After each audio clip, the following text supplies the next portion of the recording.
একটি নাম একাধিক গুজব। গত কয়েক বছর ধরেই এমনই এক ধারাবাহিক অপপ্রচারের মুখোমুখি হচ্ছেন বিএনপির ভারপ্রাপ্ত চেয়ারম্যান তারেক রহমানের কন্যা জাইমা রহমান। সামাজিক যোগাযোগ মাধ্যমে ছড়িয়ে পড়া ভুয়া দাবি, এআই তৈরি ছবি এবং ডিপফেক ভিডিও তাকে ঘিরে বিভ্রান্তি ছড়িয়েছে বারবার। এই অপপ্রচারের সূচনা ২০২১ সালে। সে সময় একটি দাবি ভাইরাল হয়, জাইমা রহমান নাকি লন্ডনের একটি বিশ্ববিদ্যালয় থেকে রাজনৈতিক বিষয়ে পরীক্ষায় বিশ্বে প্রথম হয়েছেন। যাচাইয়ে দেখা যায় দাবিটির কোনো বাস্তব ভিত্তি নেই। অনুসন্ধানে জানা যায় জাইমা রহমানের নামে পরিচালিত একটি ভুয়া ফেসবুক পেজের থেকেই গুজবটির উৎপত্তি। সে সময় বিএনপির মিডিয়া সেলের পক্ষ থেকে জানানো হয় জাইমা রহমানের কোনো ফেসবুক বা টুইটার অ্যাকাউন্টই নেই। নিজস্ব পাবলিক প্রোফাইল না থাকার সুযোগ নিয়ে পরবর্তী বছরগুলোতে তার নামে অসংখ্য ভুয়া অ্যাকাউন্ট ও পেজ সক্রিয় হয়। ২০২৩ সালে এমনই একটি ভুয়া পেজের পোস্টের ভিত্তিতে কিছু গণমাধ্যম বিভ্রান্তিকর প্রতিবেদনও প্রকাশ করে, যেখানে তার দেশে ফেরার ভুয়া সময়সূচি প্রচার করা হয়।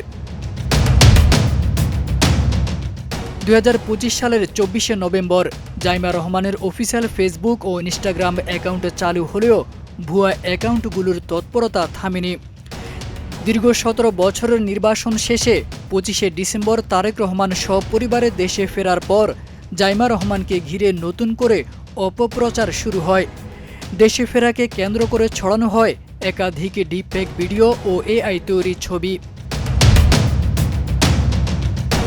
এরপর ৩০শে ডিসেম্বর বেগম খালেদা জিয়ার মৃত্যুর পর এবং ২রা জানুয়ারি কবর জিয়ারতের একটি ছবি ঘিরে সামাজিক মাধ্যমে তুলনামূলক ও বিভ্রান্তিকর প্রচারণা ছড়ানো হয়।